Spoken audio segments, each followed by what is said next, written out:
Chers frères et sœurs, salam alaikum. J'implore Allah tabarak wa ta'ala de vous récompenser pour être venus aussi nombreux. J'implore Allah tabarak wa ta'ala de récompenser les responsables pour cette invitation. Et je remercie Allah de m'avoir facilité d'être avec vous. Notre thème aujourd'hui est la médisance.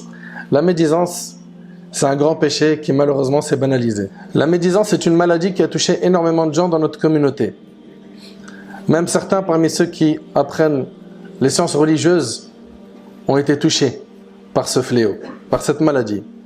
Rares sont ceux qui ont été épargnés par cette maladie. Qui parmi nous n'a jamais parlé sur le dos de son frère ou de sa sœur en son absence? Il s'agit d'un grand péché qui a été banalisé.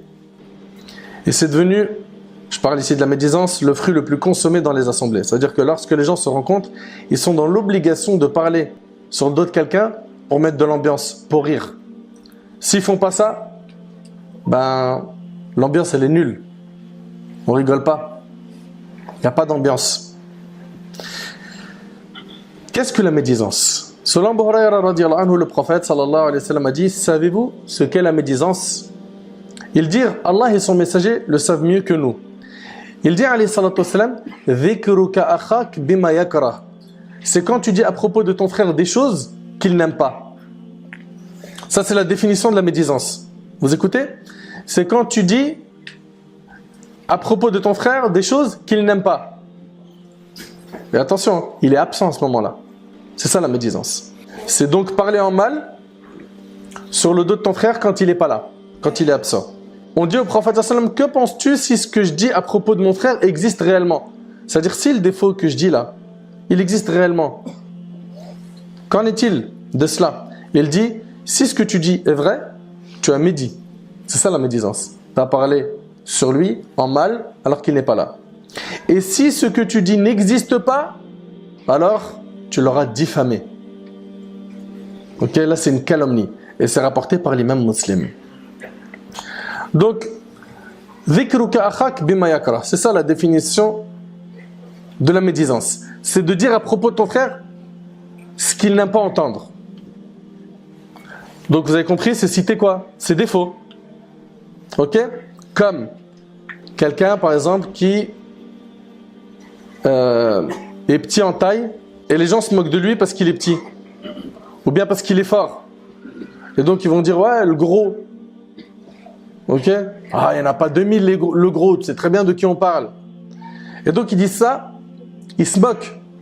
Et c'est en train d'évoquer un défaut que ton frère en Allah, il n'aimerait pas entendre s'il était présent. D'accord ou pas? C'est ça la médisance. Ok? Ou bien, lui il est avare. Il n'est pas là et tu dis qu'il est avare. Il n'est pas là et tu dis qu'il est mauvais, rancunier. Ou bien, d'autres types de paroles, comme on le voit beaucoup aujourd'hui, c'est un innovateur, c'est un égaré. Lui, il mange l'argent sale. Bien sûr, tout cela concerne la personne qui parle derrière le dos d'une autre personne en disant une de ses paroles. Par contre, si ça c'est dit en face à face, c'est pas de la médisance, c'est une insulte. Et il faut savoir que ce péché, il est encore plus grave quand il s'agit des savants, des gens de science. Un savant, quand on médit sur lui, certains ne lui accordent plus de crédit. Et donc tu éloignes les gens des ulama, des savants. Et ça, c'est hyper grave. Hyper grave. Comme on le voit aujourd'hui, malheureusement, certains qui passent énormément de temps à vous envoyer des listes. Sûrement, vous avez déjà reçu ça. Des listes où il te met 45 noms, il dit: eux, il ne faut pas les écouter. C'est tout. Et ce qui est fort, c'est que la plupart des gens qui reçoivent ça, ils n'ont pas de preuves. On dirait celui qui a envoyé ça, c'est l'imam al-Bukhari. C'est-à-dire l'info, elle est infaillible. Ah mince! Oh, il y avait eux, je les aimais bien, je les écoutais. Ah on m'a envoyé, il ne faut pas les écouter. Inna lillahi wa inna ilayhi raji'un. Qu'Allah il améliore la situation de la Ummah. Aussi rapidement comme ça, on balaye tout le travail des gens de science, des gens qui œuvrent dans le bien. Et aussi rapidement, vous apportez caution à des inconnus dans le bataillon qui vous apportent aucune preuve, qui vous envoient une liste comme ça. Si ça prouve quelque chose, c'est que, désolé, ça va être un peu piquant, on a énormément de moutons dans la communauté.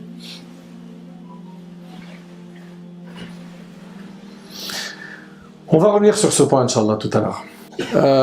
T'as des gens qui passent leur temps à écouter les vidéos de certains prêcheurs ou savants et ils écoutent ça avec une oreille très attentive.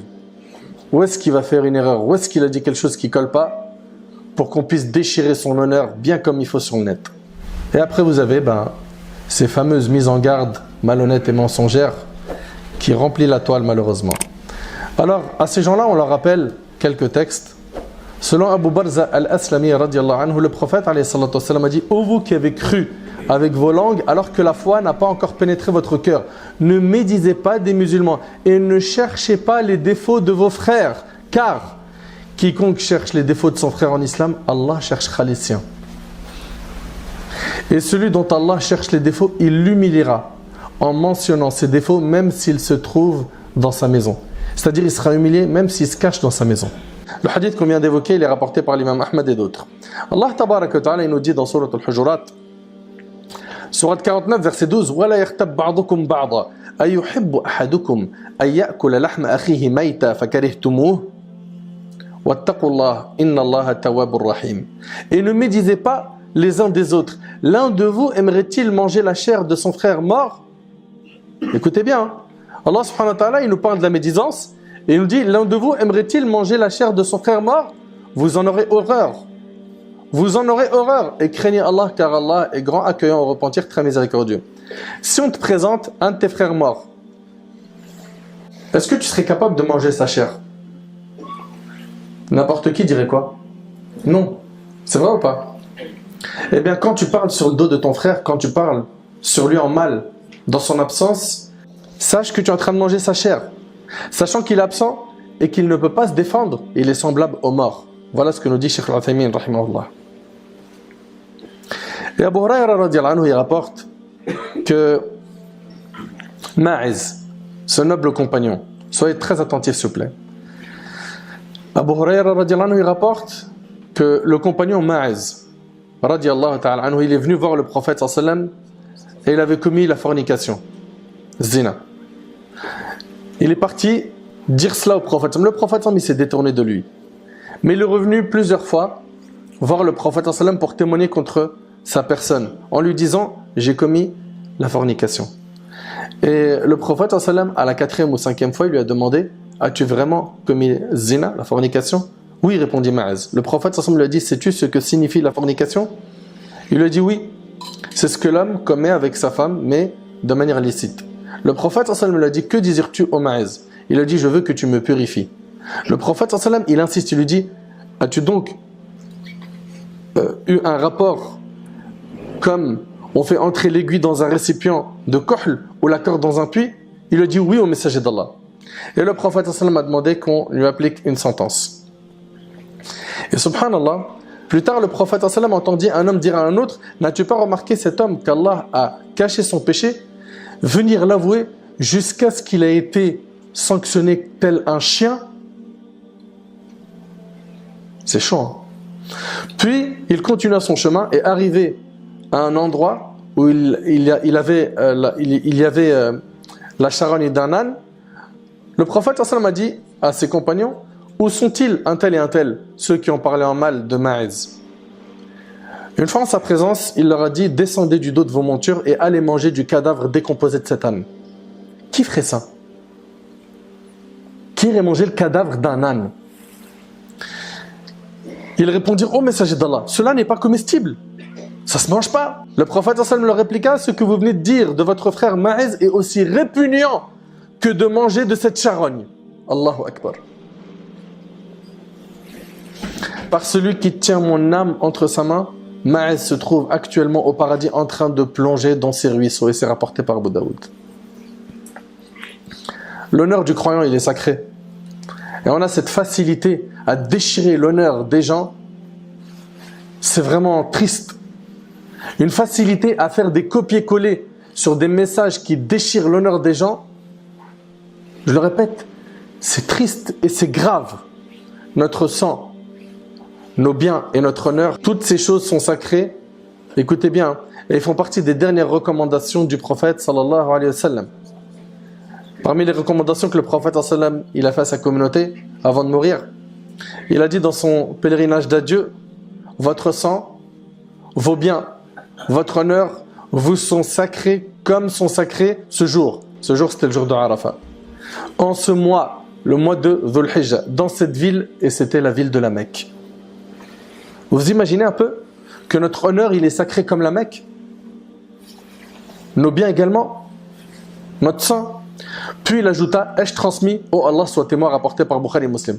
Hélas, certaines personnes ont souillé leur bouche en mangeant la chair de nos frères et sœurs. En fait, on ne s'en rend pas compte de l'impact de ce qui est prononcé de notre bouche. On dit des choses en pensant que c'est rien. C'est une petite moquerie. C'est rien. Eh bien, écoutez avec moi ces quelques hadiths du prophète sallallahu alayhi wa sallam. Selon Mu'adh radiyallahu anhu, le prophète sallallahu alayhi wa sallam a dit, l'homme dit sûrement, écoutez bien, une parole digne de la satisfaction d'Allah, sans lui prêter la moindre attention. Et voilà qu'Allah l'élève à cause d'elle de plusieurs degrés. Donc des fois, il arrive qu'une personne, elle dit une parole, sans lui prêter la moindre attention. Et en fait, cette parole-là, elle est une parole digne de la satisfaction d'Allah. Et Allah, par cette parole, il l'élève en degrés, de plusieurs degrés. Et regardez, et l'homme dit sûrement une parole provoquant la colère d'Allah, sans lui prêter la moindre attention. Et voilà qu'elle le fait plonger dans l'enfer, rapporté par le Bukhari. Surveillons nos langues. Habituons nos langues à dire que du bien.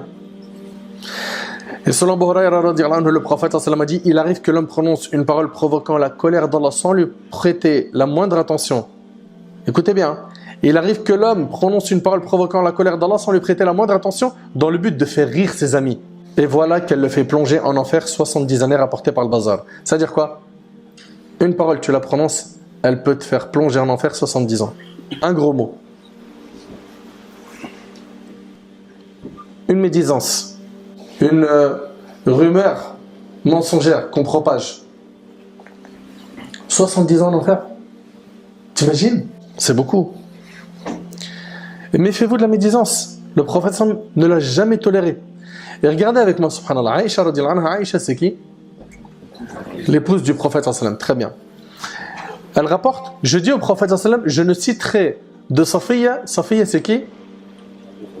C'est une épouse également du prophète sallallahu alayhi wa sallam. Donc c'est la coépouse de Aïcha.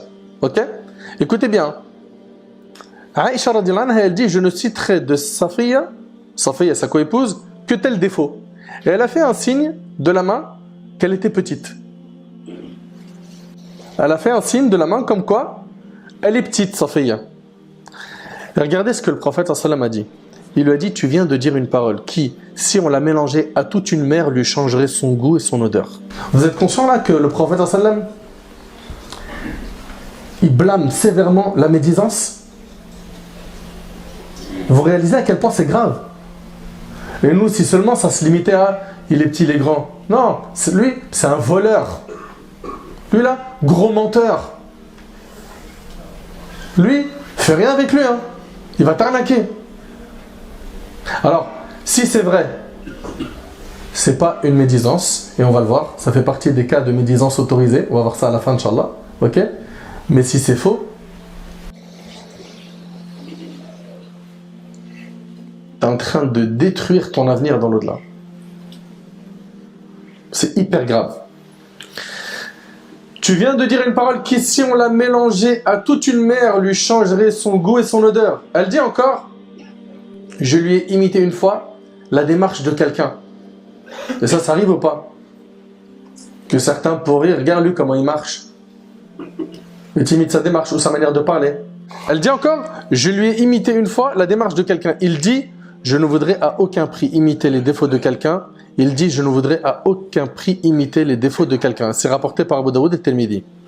Et selon Anas radiyallahu anhu, le prophète sallallahu alayhi wa sallam a dit, au cours de mon ascension au ciel, je suis passé devant des gens ayant des ongles de cuivre. Vous savez que le prophète sallallahu alayhi wa sallam, il a fait un voyage qui s'appelle Al-Isra wal-Mi'raj. Le voyage nocturne de la Mecque à Jérusalem. Puis après, il a fait l'ascension qui est de Jérusalem jusqu'au-dessus des sept cieux. Il a dépassé le lotus de la limite. Et c'est dans ce voyage qu'il lui a été ordonné d'accomplir la prière, n'est-ce pas? Très bien. Qui ont été réduites à la fin à 5 prières avec la récompense de 50. Très bien. Dans ce voyage, le prophète sallam, il est accompagné de Jibril dans l'ascension et il dit: je suis passé devant des gens ayant des ongles de cuivre avec lesquels ils se griffaient le visage et la poitrine. Des ongles, écoutez bien, hein, des ongles de cuivre. C'est tranchant. Avec lesquels ils se griffaient le visage et la poitrine. Je demandais: qui sont ces gens-là, ô Gabriel? Il dit: ce sont ceux qui mangeaient la chair de leur prochain et leur souillaient leur bonne réputation, rapportée par Abu Daoud. Qui d'entre nous veut s'exposer à ce châtiment? Personne. Tout cela est dû au fait qu'on a du mal à maîtriser notre langue. On a réellement besoin de mettre un frein à notre langue. Qu'est-ce qu'il a dit le prophète sallam à Mu'adh? Dans le hadith rapporté par le Tirmidhi, il lui a dit: mets un frein à celle-ci. Et il parlait de la langue. Je dis: ô messager d'Allah, sommes-nous donc punis pour de simples paroles que nous disons? Il dit: que ta mère te perde. Les gens sont-ils jetés sur leur visage dans le feu de l'enfer pour autre chose que ce que leurs langues ont récolté? La langue. La langue peut quoi? Peut nous faire périr. Et selon Abu Sa'id al-Khudri, le prophète sallam a dit: toutes les fois que le fils d'Adam se lève le matin, tous ses organes blâment sa langue d'une façon humiliante. T'imagines, tous tes organes, est-ce qu'on croit à ce qu'il dit le prophète sallam, oui ou non? Le prophète sallam dit que tous les organes du corps blâment sévèrement la langue. Ils lui disent: crains Allah dans ton comportement à notre égard, car nous dépendons tous de toi. Allahu Akbar. Si tu es sur le droit chemin, nous le sommes aussi. Et si tu prends la route tortueuse, nous la prenons avec toi, rapporté par Tirmidhi. Et selon Abu Hurayra radiyallahu anhu, le prophète sallam a dit: celui qui croit en Allah et au jour dernier, qu'il dise du bien ou qu'il garde le silence. Rapporté par Bukhari Muslim. Si réellement tu crois en Allah et tu crois ce rendez-vous que tu as avec ton Seigneur le jour du jugement et que tu auras des comptes à rendre, et mesure tes propos. Fais attention. Rapidement comme ça on se laisse aller et on ne mesure pas la conséquence de nos propos. Abu Moussa radiyallahu ta'ala anhu rapporte: je dis une fois, ô messager d'Allah, qui est le meilleur musulman? Le prophète sallam a dit: celui dont les musulmans sont à l'abri de sa langue et de sa main. Rapporté par Bukhari Muslim. Et selon Sahl ibn Sa'd radiyallahu anhu, le prophète sallam a dit: celui qui me garantit ce qu'il a entre ses deux mâchoires, sa langue, et entre ses deux jambes, c'est-à-dire son sexe, je lui garantis le paradis, rapporté par Bukhari Muslim. Aujourd'hui, quand une personne veut faire rire son entourage, elle tombe dans la médisance. Et ça parle sur tout le monde. Sur les membres de la famille, sur les amis, collègues de travail, sur le patron, sur l'imam de la mosquée, sur les savants, sur les prêcheurs, ça parle sur tout le monde. Malheureusement, quasiment personne n'est épargné. Ces gens-là qui parlent derrière le dos des gens, si on leur dit aujourd'hui: qu'est-ce que tu en penses de prendre un crédit bancaire? La plupart des gens, ils savent que c'est haram. La plupart des gens, ils savent que c'est haram. Et ceux qui continuent à poser la question jusqu'à maintenant, ils savent au fond d'eux que c'est quelque chose qui colle pas avec le dîn, mais voilà, on veut trouver un échappatoire, quelqu'un qui nous dit: c'est bon, tu peux aller pour acheter une maison, une voiture, etc. Ben voilà, généralement les gens ils disent: non, riba, merci, c'est pas pour moi, haram. Il y a des hadiths qui parlent de, comme quoi le riba ça équivaut à 36 fornications, ou bien à commettre la fornication avec sa mère. C'est terrible. Et bien le prophète sallam il dit, écoutez bien, dans le hadith d'Abi Hurayra qui est rapporté par le Bazar, la plus grande sorte d'usure, de riba, c'est le fait que la personne porte atteinte à l'honneur de son frère sans aucun droit. Le type il est innocent de toute accusation et on lui colle des étiquettes monstrueuses. On va l'accuser de menteur alors que ce n'en est pas un, de voleur alors qu'il n'a jamais volé, d'égaré alors que c'est faux, d'innovateur alors que c'est faux. À toutes ces personnes qui collent des étiquettes aux gens rapidement, sans se soucier des conséquences que cette chose aura le jour du jugement, ouvrez bien vos oreilles. D'après Abdullah ibn Umar, le prophète a dit: quiconque dit sur un croyant ce qu'il n'y a pas en lui. Est-ce que vous voyez que c'est bien clair là? Quiconque dit sur un croyant ce qu'il n'y a pas en lui, Allah le fera habiter dans Radratul Khabal. Allah le fera habiter dans Radratul Khabal, jusqu'à ce qu'il soit délivré de ce qu'il a dit et il n'en sera pas délivré. Ce hadith-là, il est rapporté par Abu Daoud et d'autres. Et dans Sunan ibn Majah, on demanda au prophète sallallahu alayhi wa sallam, mais c'est quoi Radratul Khabal? Il répondit, ce sont les sécrétions des gens de l'enfer. Pourquoi est-ce que la personne sera dans Radratul Khabal, dans les sécrétions des gens de l'enfer? Parce que cette personne dit sur les croyances ce qu'il n'y a pas en eux.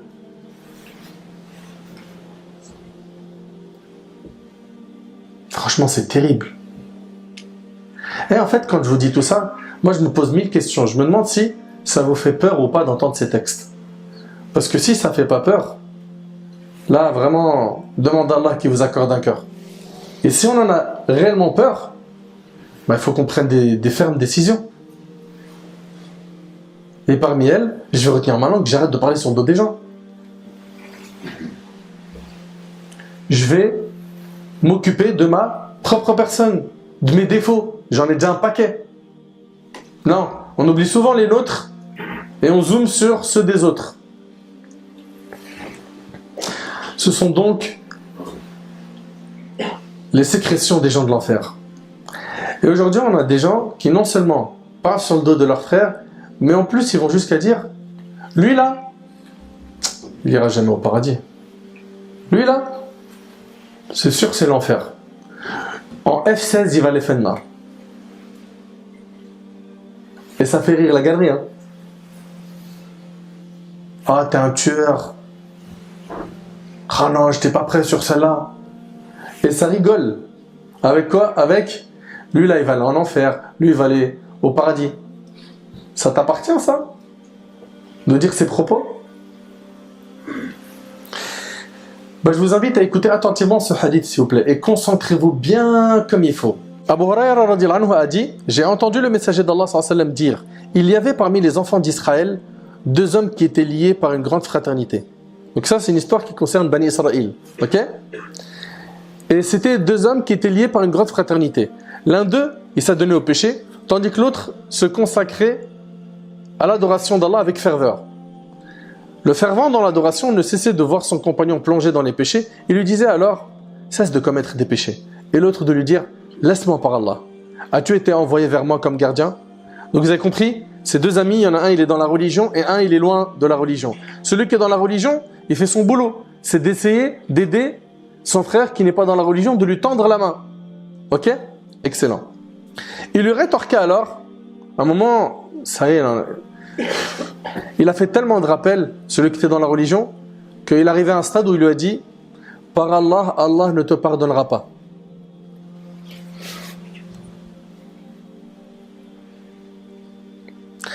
Ou « Ne te fera pas entrer au paradis. » Lorsqu'ils moururent, les 2, lorsqu'ils moururent, ils furent rassemblés devant le Seigneur des univers qui dit aux fervents dans l'adoration.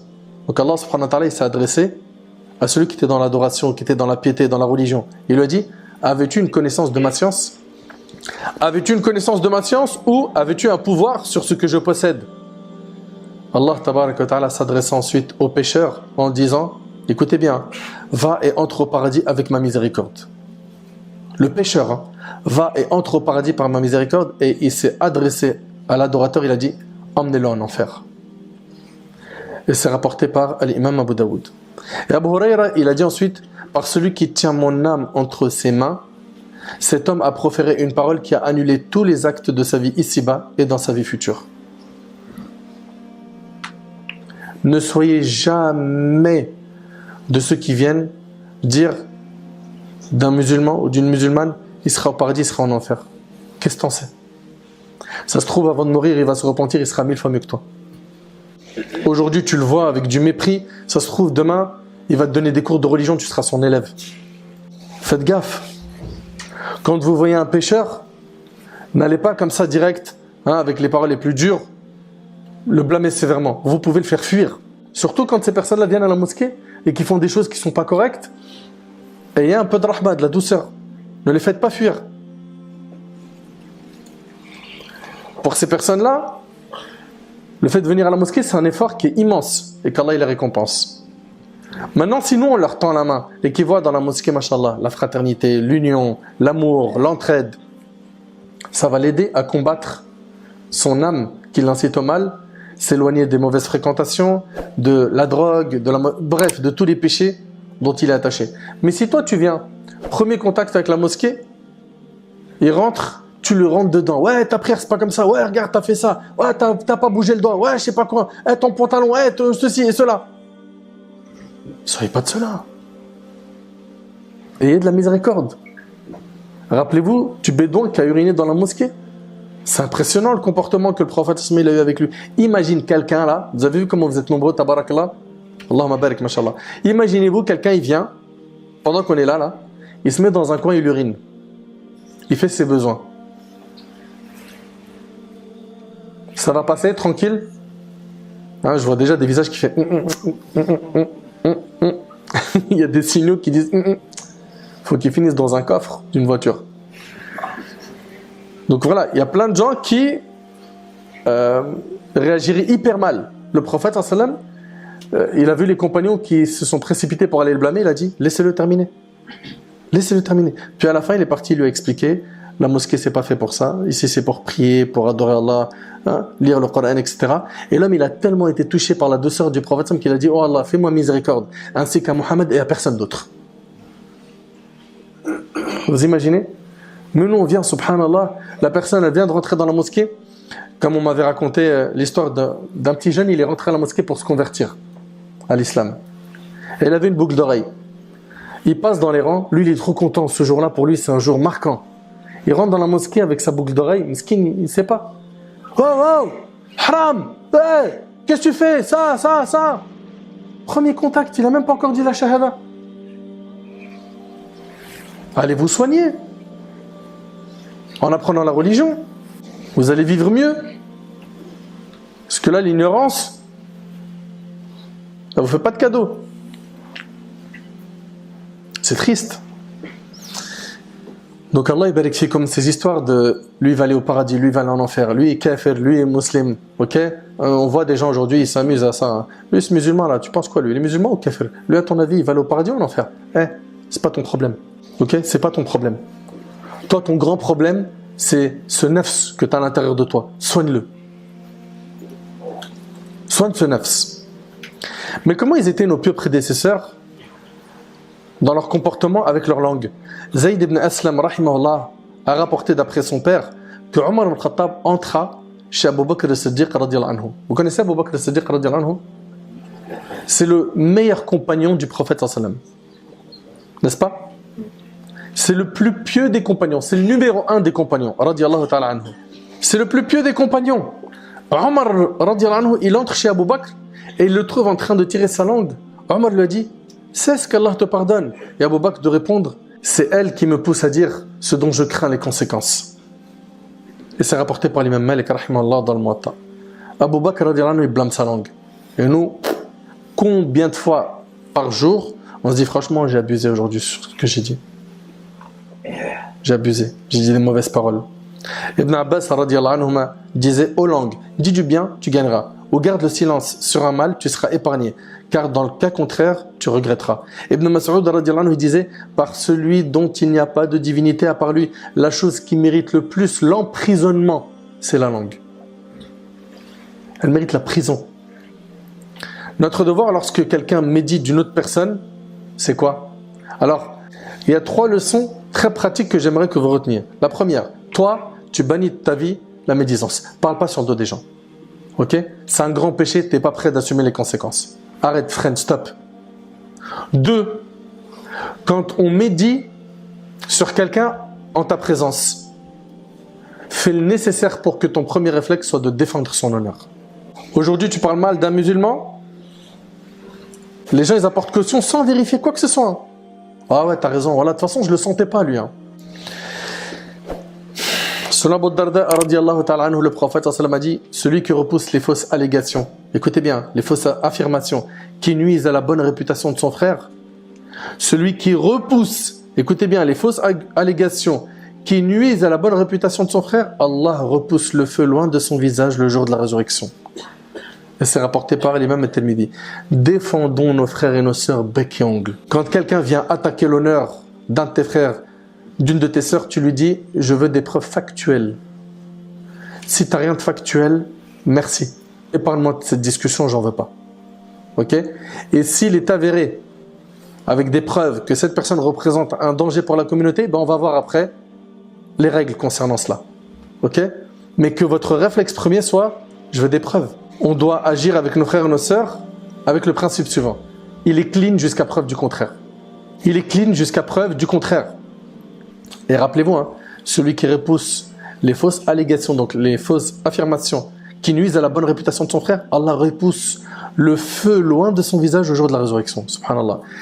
Et troisième cas, troisième chose que j'ai à vous dire, donc 1, éloigne-toi de la médisance, 2, défends l'honneur de tes frères, et 3, écoutez bien, le 3 c'est quoi? C'est que si on est incapable de blâmer la médisance dans une assemblée, eh ben, il t'est interdit de rester dans cette assemblée. Tu n'as pas le droit de rester dans cette assemblée. Tu te lèves, tu pars. Ouais, mais ils vont dire de moi, et alors? Subhanallah, c'est le monde à l'envers. C'est le monde à l'envers. Carrément aujourd'hui, on blâme celui qui ne participe pas à ce grand péché. Ah voilà, regarde. Ça y est, il commence à nous faire le frère Muse là. Allez, c'est bon, c'est devenu un imam. Pardon, monsieur l'imam. Laisse-les se moquer de toi. Pars, t'as rien à faire. Dans le cas où il n'écoute pas le rappel. Dans le cas où tu as exhorté et il s'en moque. T'as rien à faire ici. Et ta présence dans cet endroit, avec un silence, alors que tu sais que c'est haram, c'est une caution de leur péché. T'as rien à faire, sois fort. Pourquoi dans ces situations-là, tu te sens faible? Mais non. C'est pas à eux d'imposer la médisance, c'est à toi de venir exhorter. Après, s'ils ne veulent pas arrêter, s'ils ne veulent pas changer, c'est leur problème. Mais toi, tu as fait ton devoir. Dans Sourate Al-An'am, Allah tabaraka wa ta'ala, il dit وَإِذَا رَأَيْتَ الَّذِينَ يَخُوضُونَ فِي آيَاتِنَا فَأَعْرِضْ عَنْهُمْ حَتَّى يَخُوضُوا فِي حَدِيثٍ غَيْرِهِ وَإِمَّا يُنْسِيَنَّكَ الشَّيْطَانُ فَلَا تَقْعُدْ بَعْدَ الذِّكْرَى مَعَ الْقَوْمِ الظَّالِمِينَ. Écoutez bien, quand tu vois ceux qui pataugent dans les discours à propos de nos versets, éloigne-toi d'eux jusqu'à ce qu'ils entament une autre discussion. Et si le diable te fait oublier, alors, dès que tu te rappelles, ne reste pas avec les injustes. Le Cheikh Sa'di, rahimahullah, il dit que ce verset concerne kull mutakallim bi muharram, tous ceux qui parlent en prononçant quelque chose de haram. Et la médisance en fait partie. Donc, Allah il nous dit quoi? Écoutez bien, éloigne-toi d'eux jusqu'à ce qu'ils entament une autre discussion. C'est un ordre coranique. Pourquoi tu restes avec eux?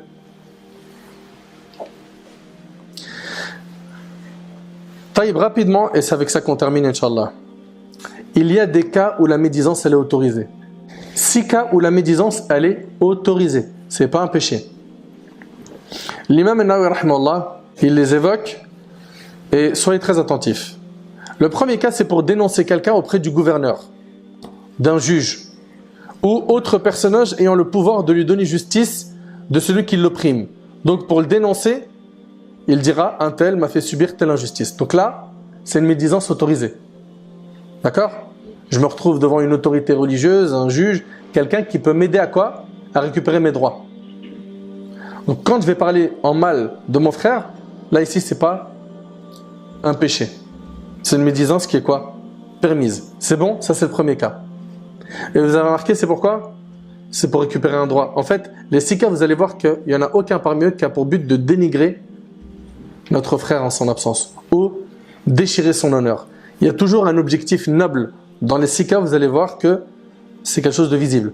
Deuxième cas où c'est autorisé, quand cette médisance peut aider à faire cesser une action réprouvée ou à remettre sur le droit chemin quelqu'un qui désobéit.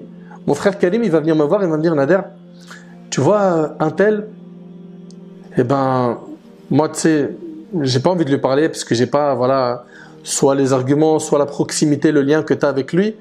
Et en fait, hier je l'ai vu, il était dans l'alcool, etc. Est-ce que tu peux aller lui parler? Karim, il a fait quoi là? Il a cité un défaut. Oui ou non? De notre frère en son absence. Mais c'est permis parce que son intention, c'est quoi? C'est qu'on aide la personne et qu'on le ramène dans le droit chemin. Mais si Karim, son intention, c'était hey, devine quoi? Hier, on avait un tel là, il est là bourré et tout, et après il fait le pieux. Là, c'est quoi ça? C'est une pure médisance.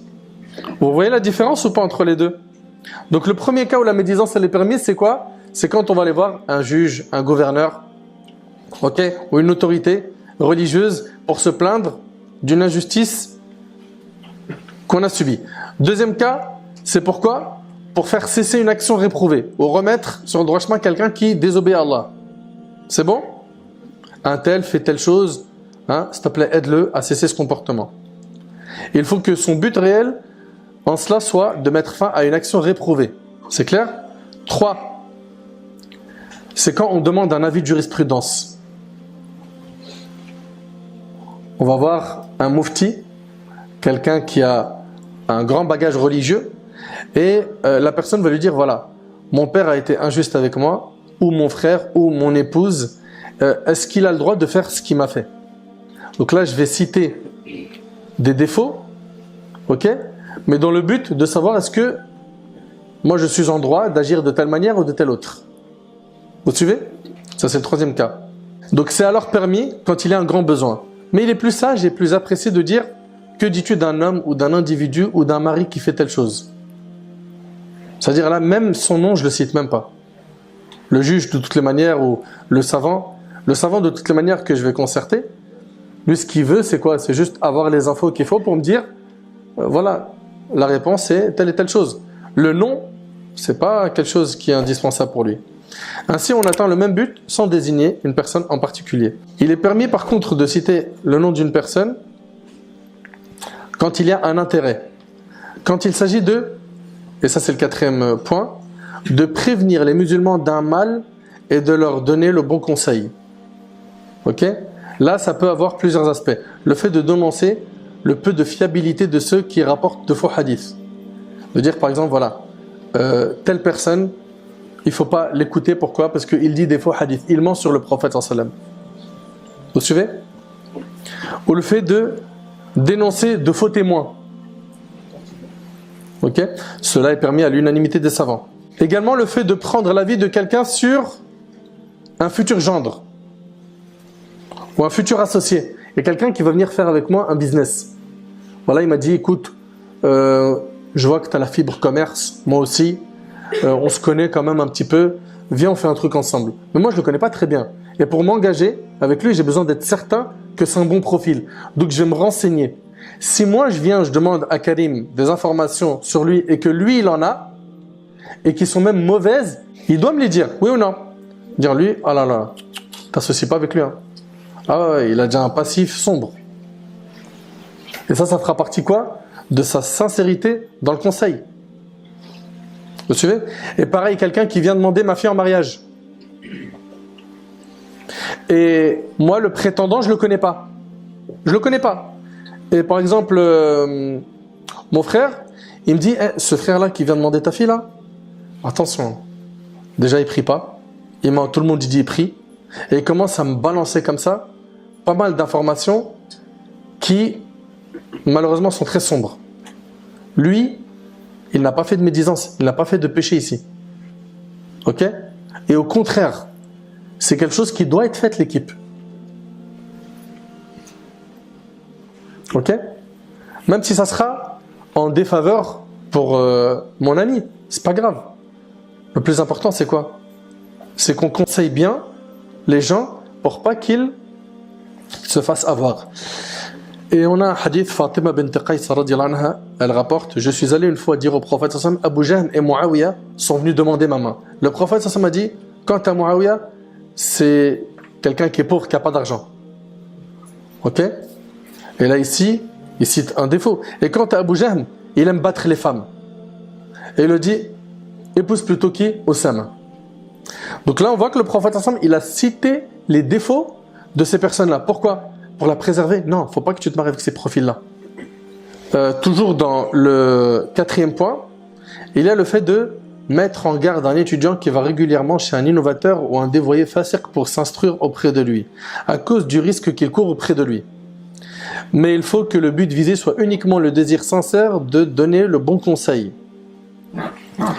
Donc ici, vous avez compris, on parle de quoi? Du point des mises en garde. Et malheureusement aujourd'hui, il y a des mises en garde et elles sont, pour beaucoup d'entre elles, sont généralisées. souvent pleines d'injustice, de calomnie. Ok? Il m'est arrivé plus d'une fois de me retrouver à parler sur un cheikh avec un frère qui n'était pas d'accord. Il me disait non, ce cheikh-là, il ne faut pas l'écouter. Je dis très bien, pourquoi? Vas-y, liste-moi les points qui ont fait sortir ce cheikh du cercle de Ahl Sunnah wal Jama'a. Soit c'est des silences radio, soit c'est des choses qui ne sont pas vérifiées, soit c'est des calomnies, et il y en a eu plein des calomnies, des mensonges. C'est faux. Et c'est pas comme ça. Nous, on défendra nos savants bec et ongle. Maintenant, si en face, toi, tu n'arrives pas à comprendre une fatwa qu'il a faite ou une action, cherche ou demande. Au lieu de tirer comme on le voit aujourd'hui. Au lieu de tirer sur le dos d'un savant, d'une personne de ilm. Alhamdulillah, de moins en moins on a ce fléau. Allahumma lakal hamd. Mais voilà, il reste encore des petits jeunes qui perdent beaucoup de temps et surtout beaucoup de hasanat sur le net avec ça. Beaucoup de hasanat.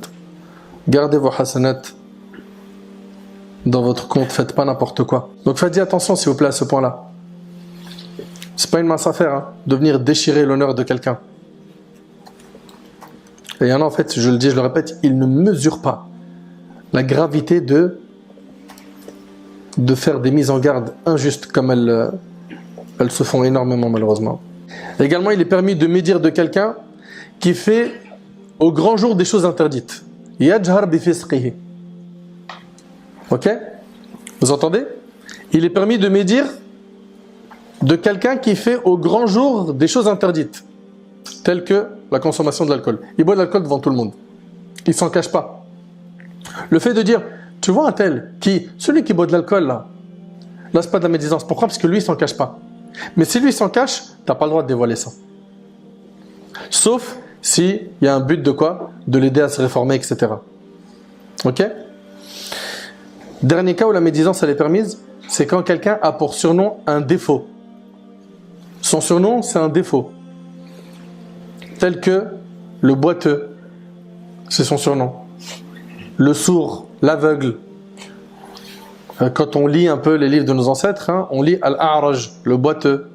Il est permis, dans ce cas, de nommer cet homme par le défaut qui lui sert de surnom. Mais si on peut l'identifier par autre chose, c'est préférable. Voilà donc les 6 cas où il est permis de médire de quelqu'un selon ce que disent les savants et sur la plupart desquels ils sont unanimes. Ils se basent sur des hadiths authentiques pour cela. Pour terminer, si tu as médit sur quelqu'un, on est d'accord que tu dois te repentir sincèrement, oui ou non? Très bien. J'ai une question et c'est la dernière. Est-ce qu'on doit demander pardon à la personne de qui on a médié à son encontre ou pas?